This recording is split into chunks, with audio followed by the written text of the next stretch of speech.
Hello, and welcome to another episode of Highlights from the Hill, the HCAM Ed original series that brings you inside the Hopkinton Public School systems to meet the interesting people and talk about stuff going on. I'm Jim Cousins, along with our co-host, Dr. Carol Kavanaugh, our superintendent. Hello, Carol. Hi, Jim. How are you? Excellent. How are you doing today? I'm great, thank you. It's nice to be here. Yes. Who are we talking to? So today we have our Director of Student Services, Abby Hanscom, with us.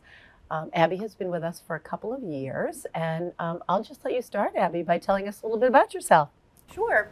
So I have worked here in Hopkinton now for 2 years, and prior to that I was the director in the Westwood Public Schools for the previous 12 years. My focus is really the integration, inclusion, and kind of education of students with disabilities, but it's also thinking about the support of the adults who support those students. Okay. Yeah. So you've been doing this work for a very long time. I have been. Yeah, this is, I think, year 31 in a row. Yeah. So the question I want to ask is, how did you get that role?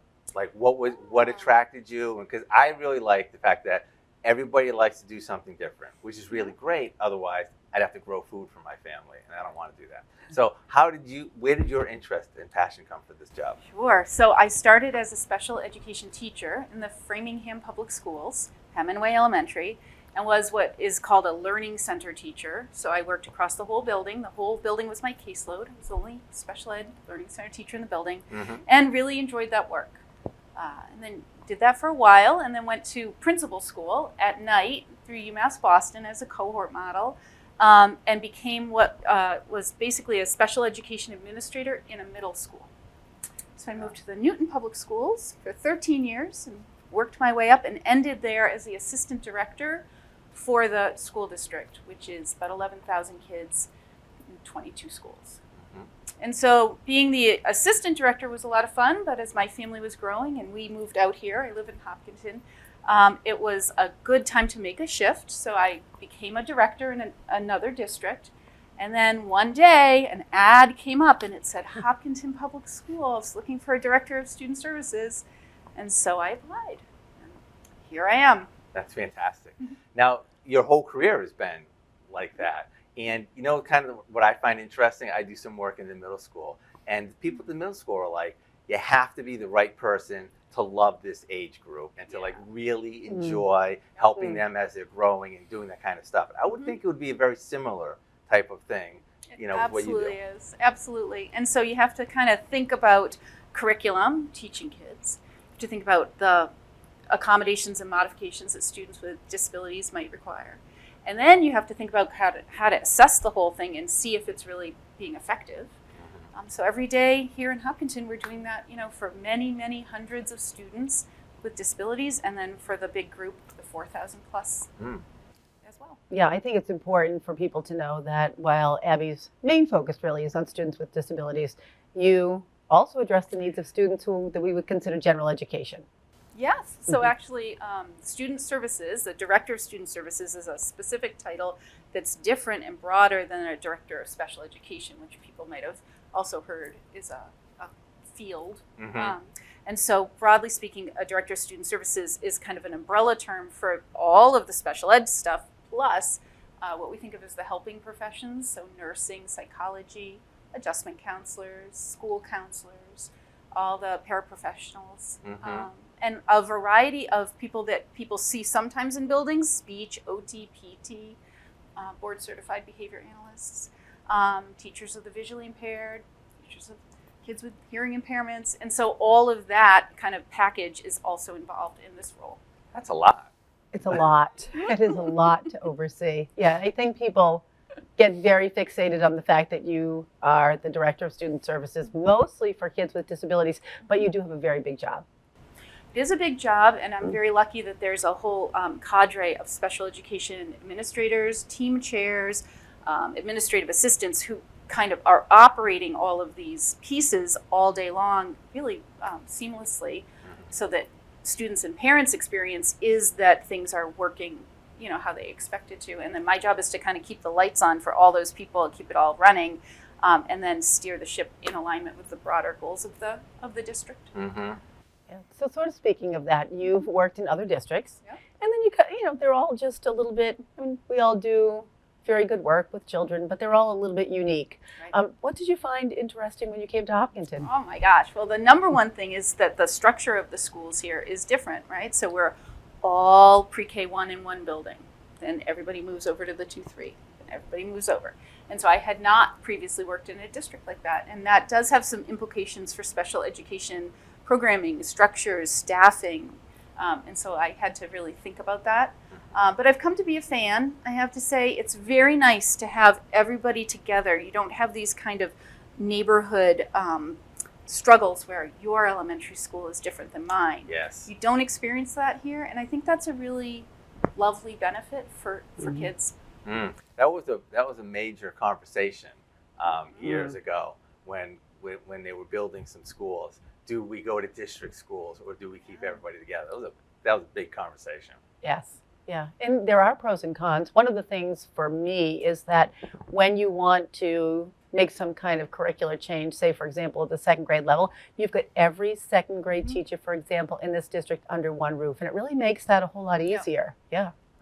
So. Well, and if you think about provision of professional development to staff, you can really customize it and get it out to people efficiently, as opposed to a traveling roadshow where you're really having to go and you might get a different experience in different places. So I've come to appreciate that. And then it does give you just a broader cohort, a larger number of students, so that you can have different groupings and different mix and match, so that if you need to have a new experience or you want to shift a group, it's actually possible to do that here pretty effectively, which is great. Right. Something that I'm really interested in, since you have a history in this field, I find that as the years go on, society in general is more aware and more understanding and more inclusive. Yep. So can you talk a little bit about what things were like and how they've evolved and Sure. what they're looking like and where do you see them going, if anywhere? Sure. Well, that's a topic close to my heart. Okay. I think, certainly the field of special education is younger than I am, so that's a big idea, right? Okay.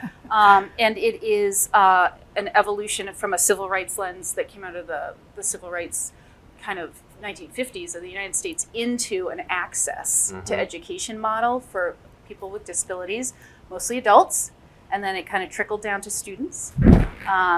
The Vietnam War was a big deal. We had young adults returning who needed rehabilitative services to reenter the workforce, and there wasn't really an infrastructure to accommodate people in the workplace.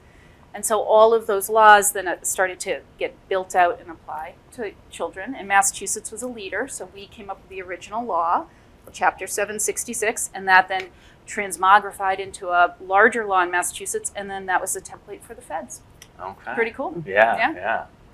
And so as you've watched, sort of special education morph over the years, one of the things I think that has just been like the great interrupter was the pandemic. Absolutely. And so how do you think that has impacted learning for some of our kids with disabilities? Well, it's a big question. It is a big question. And are Yeah. we rebounding? Have we Yes. rebounded? Well, Are we out? We are rebounding. Yes. I think there's a factor of race, class, socioeconomics that impacts the rate at which different places have rebounded. Hopkinton's in very good stead in that factor. What I would say is that my observation is that the pandemic set us back in areas of attendance. For kids for whom it's hard to come to school, they're anxious or worried, it was doubly hard to come back. And then for some students, we certainly continued to see for a while, health concerns as well as other kind of just coming back into big buildings full of lots of people concerns, and worked really hard to be respectful and welcome everybody back kind of how they felt they could come back in, whether that was masking or not masking, all of those conversations. Special ed has shifted in that we used to be separate places for separate people. And we're not that anymore. So the inclusion movement in the 90s really opened up school. And the work now, post-pandemic, is to get everybody plugged back into extracurriculars, clubs, sports, feeling really part of the community and the culture of the entire organization. And that's what we're working on. Yeah. And I think our district has been doing a very good job of things like that. I mean, I look at examples like unified sports, and I mean, what could be better, right? Yeah. So unified sports is a great example of the Special Olympics understanding that they were doing separate sports for separate people, Mm-hmm. that those students were not going to school separately anymore. So it seemed odd to be doing baseball separately. And so then they came in with this idea of unified sports. So that's disabled and non-disabled peers playing sports together.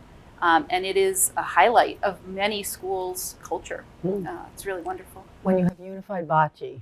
Unified You've bocce. arrived, right? I know, come on. It's awesome. Yeah. And we have a heck of a team, just so you know. Yeah. Yeah. I think unified sports is a shining example. I Yep. see it a lot. I see a lot of the kids are talking about it Oh, in great. the high school. Yep. And and they're talking about it just as just a fact of life. So that's Yep. really nice. And I'm just wondering, I don't know, are there like programs or things like that in the lower grades for kids coming in that I don't know about? So Unified has worked its way down through middle school. Okay. And that usually has to do with the fact that those schools already have an infrastructure for extracurriculars after school, where Mhm. the elementaries are a little different. They're still kind of in an enrichment model after school. So it isn't as present at K-5, but we actually built a unified PE class. So thinking about it not just as after school, but so now at the middle school, you can, and the high school, elect to have your PE class during the day be a unified class. Okay. And that's really cool. Yeah. Yeah. And you have to elect that? You have to select for that? Yeah, kids do, and they're interested maybe in learning more, or they're thinking about teaching in the future. Or, Mm-hmm. they might have a sibling with a disability, and so they're interested in thinking more about those things. And Yeah. So, yeah, playing volleyball with somebody is a great way to get to know them. Mm-hmm. In addition to all the work that you do with kids, Mhm. you manage about $1 zillion in grant money every year. Yes, and yes, ma'am. Yep. So do you want to talk about how we use that grant money? Sure. Because it's huge. It is really huge. is. It's a And, big and deal. we do, I think, a lot of good with that money that I don't now necessarily know that the taxpayer is aware of. Yes. So when the special education law was born, Congress promised to fund it appropriately, and they've never once in 1 year met their promised level of funding. Mm-hmm. And that has pushed down to the states and then the localities a larger and larger financial responsibility. And that's just reality, and we work within that. However, the federal dollars that do come to us, we take very seriously, and we call it the IDEA grant. And that grant brings about $1,095,000 to the community. Mhm. It's based on a child count. And that money is used specifically for the provision of special education. A large chunk of it pays for salaries of paraprofessionals, pays for some contract vendor services, pays for some professional development, supplies and materials. So you can imagine $1 million is a really big amount of money, and Mhm. it comes through this very complicated grant structure. And every summer we write the grant and push it up into the universe, and it gets approved. And then quarterly there are financial reimbursements to the town that flow back to the school. Mm-hmm. It's pretty amazing, It sort of what is. we're able to do. It is. And then we also receive 2 smaller grants. So the community receives a smaller amount of money, about $27,000, for the provision of early childhood special education. So that pays for a portion of a single paraprofessional person's salary at our preschool. Mm-hmm. And then we have another grant right now for professional developments, about $27,000 for the rollout of what's called the new IEP. So we changed the big master document in Massachusetts. And for last year and this year, we've had some funds to provide professional development and time for teachers to write new documents. We're about to be done with our 621st new IEP. We will have rolled over every document by June 20th. Yeah, in a single year. In a single year, Mm. rewritten everyone into the new format. Wow. Yeah, I'm really Yeah. proud of the staff. They've done a lovely job. That was a big ask, and they've exceeded Mm-hmm. our expectations. Yeah. Yeah. Right. I think prior to it happening, there was a lot of, I think, anxiety on the part of not just special educators in Hopkinton, but no matter where you went in educational circles and you were around people who are special educators, they would say, there's a new IEP. Yeah. The new IEP is coming, and they were so Yeah. worried about this happening. And I mean, I don't know how it really has been for your people, Mhm. but from me on the outside looking in, it feels like it was pretty seamless. I mean, maybe it was Yeah. not, but it No, feels it's a like lot it of was work. beautifully done. They've Yeah. done a great job, and we haven't had a new document in Massachusetts for over 20 years. So that previous document did not reflect new laws, new changes, new kind of understandings about education. So it was high time to do it.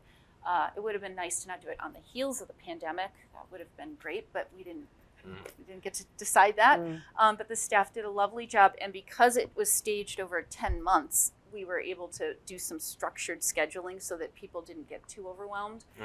But it'll be a race to the finish. Somebody will be writing one the last night before school, and sure. you know, at some place. So, but that's been a great goal to get done. What, Go okay. ahead. What kind of metrics do you look for in your job? You know, I mean, like we have MCAS and we have grades that we give. And, you know, when we're looking for like inclusivity and, you know, serving the needs Yeah. of all of our students, how do you monitor that? Oh, that's a great question. So many of the same monitoring data points that general education uses are entirely relevant for me. And so I think a lot about many of the same things that my colleague, you know, Mr. LeBrod, the assistant superintendent, thinks about, what the superintendent thinks about. We do a lot of what's called disaggregation of that data to subgroups. And so in student services, we probably comprise 2 or 3 of the main subgroups. And then in Massachusetts, many subgroups are combined into a future, like a bigger subgroup called high needs. High needs. And so about 7/8 of the people in the high needs group are also people that I'm keeping an eye on. So I use those metrics. We also look at attendance, discipline data, report card data. We look at things like, are there pockets of behavioral issues that we need to think differently about? Are there pockets of places where kids seem to be lagging in some development of some skill? We write our own progress notes at the same rate and pace that general education report cards come out. Okay. So we monitor our progress data at the same time frames, but we do that. And then talk to parents a lot. And really, you know, get feedback from students and parents about how is it going and what are you hearing and what's not working the way you think it should. Right. Yeah. And so I think sometimes too we just think about K to 12, but you have multiple programs. Yep. You've got a pre-K housed at Marathon, Yep. an 18 to 22 program housed at what we fondly call the White House, Yep. and you do ESY. Yeah. So, you know, special education students, we have rolling enrollment. So on your 3rd birthday, you become eligible and you exit us on your 22nd birthday. Okay. And so it's entirely common in our world where we might have a 22nd birthday party for you and give you a t-shirt and cake and then not see you the next day. You begin your new program. And so those are kind of interesting bookends to our field. And so here in Hopkinton, we have a lovely integrated preschool, and that's located in the Marathon building, and we're serving about 90 students there, about 50% of whom have disabilities and 50% do not. It's a coveted preschool spot. We do a I was lottery, going to as you say, guys Yes. know. People love it. Yeah. You can't ask for anything better. Right. And that's a commitment of mine. So I meet with the preschool director, and really that's where your foundation of the district is. Those are our new constituents, our graduates. Yeah. 12 Yeah. and 13 years. It's pretty cool, right? Right. And then we have the whole other big system. And then some students elect to not take their diploma at the end of their senior year.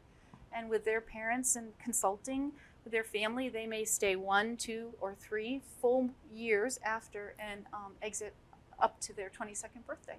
And so that program's running at the same time. And then after the school year's over on, day 180, we then have a little break, and then we run 5 and 6 week summer programs based out of the high school and Marathon for students that require that as well. Yeah. Wow. Very Yeah. impressive. It is. It's a Yeah. lot of fun. And then it's called ESY, which really means extended school year. And I think we've worked very hard to make sure that kids are getting academic programming and having a lot of fun. We're working really hard on that. Yeah. So it is, meant to be a academic and kind of related service, speech, OTPT, infusion in the summer so that students don't regress.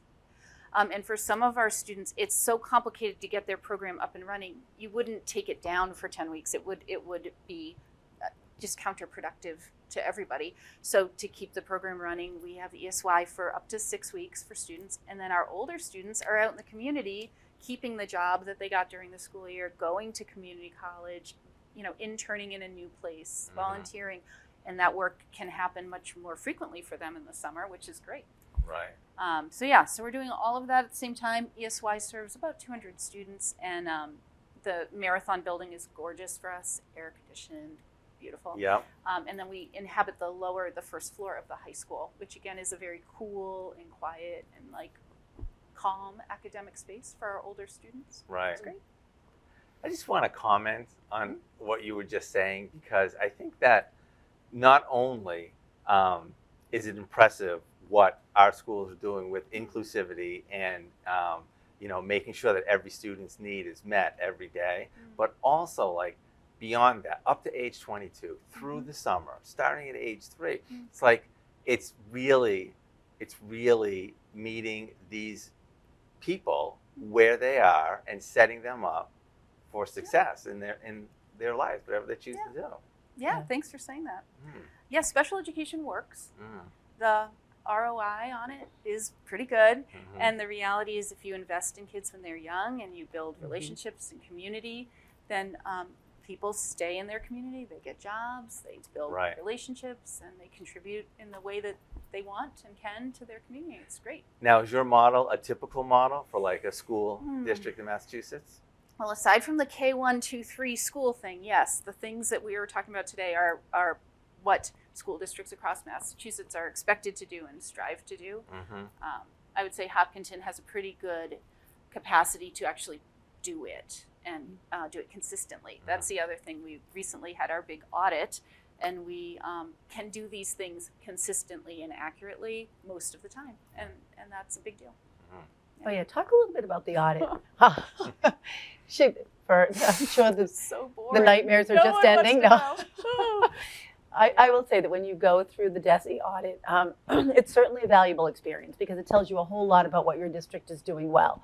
But the work, I mean, you work tirelessly, hours and hours and hours on it because it really examines every aspect of what you do. So Massachusetts has a 6-year cycle for continuous audit of every school district as well as every approved private special ed school, and they cut it into 2 3-year chunks. And so for one 3-year chunk, you're primarily looking at your civil rights and some small subset of special ed compliance, and then the other year it's mostly special ed and a small subset of civil rights. And so we just finished the big civil rights, more targeted special ed audit, and that is the kind of thing that takes, 300 hours, like some crazy amount of hours, and it's not anything you can do during the workday because it is so kind of minute.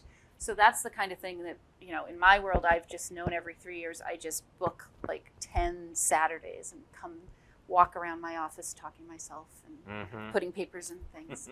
It's digital now, but for many years it was all done in files and papers. But we upload to a big portal at the Department of Ed, and then we get some feedback, and then they come out and do a site visit and interview people, and they survey the entire community, all the parents, and then they interview folks, and then they come back again and look at things they want to know more about.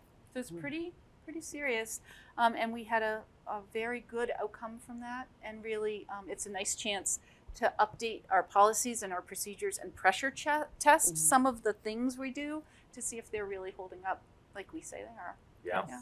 And maybe you're too humble to say you really had a perfect review. There were no findings. We did. So we did. that was very lovely. I mean, a lot of work is done kind of on the front end so that on the back end, it was a perfect review. Yeah. So that's like a really good, outcome, and a comment that I'd like to just ask you about, right? There were no findings. So is that it? No, that is not it. I wish what else is there to do? Yeah, no. So all that means is that for one brief shining moment on one day, everything was right. And then what we need to do is keep it there. And that's really the work of our department, is dealing day to day with what comes. New students move in, students' needs change, families' needs change, the district's, pressures on the district shift as like things happen. And so we're adjusting over and over and over again to keep access stable for the kids we serve, and we're able to do that most of the time. And when we can't, we own that. We try to be responsive and honest about it, and then try to figure out what to do. What did that teach us? What do we need to look at? And that's like an ongoing process. Yes. Forever, really. Yes. Yeah. And so I think, in that process or in those processes, some days you have that moment where you're like, oh, something so wonderful happens, right? But there are also days with challenges. Mhm. So I think you've been doing the work a long time. What are the challenges? Yeah. Well, I would say the challenges are anytime a student really doesn't complete their program, right? So certainly we have very low dropout numbers, if you think of an old-fashioned idea of dropping out. But we have kids who sometimes just don't complete they don't access the totality of what they could. And so that's always the challenge, that sometimes kids need more time or more space than we can sometimes provide. And that's hard when that happens. I think there are sometimes students we don't serve particularly well, and I wish we could have done things better. And so building reflection into all of our conversations as administrators so that we're improving things for everybody. And then I would just say anytime a student doesn't feel like part of our community and really articulates that they felt left out, they felt bullied, they felt just ignored, is very heart-rending and stuff that people, at least here, take very seriously and try to remedy as best we can. Yes. Yeah. Yeah, I think we like to make sure that each individual student, Try that to, we're yeah. hearing them. Yes. Like that's important work here for us. Okay, so we are coming to the end of our time. If you can, putting you on the spot, I know that you've had a long career. What was the coolest thing you've ever done or achieved My or gosh. discovered or applied in your work? I don't know. I mean, there are a couple things certainly, but I would just say that the provision of unified sports in the public schools has been a game changer. No pun intended. It has altered some of those very locked in power structures in schools around athletics and sportsmanship in ways that are really powerful and that go to really like student leadership, character development, and citizenship. And I think supporting that and being able to keep building that has been something I'm very proud of. Yeah, super cool. Well, thank you for the work that you do. It's You're awesome. welcome. Yes, thank you for the work that you Thank do. you. It impacts lives, so, in profound ways. So it's pretty wonderful. Exactly.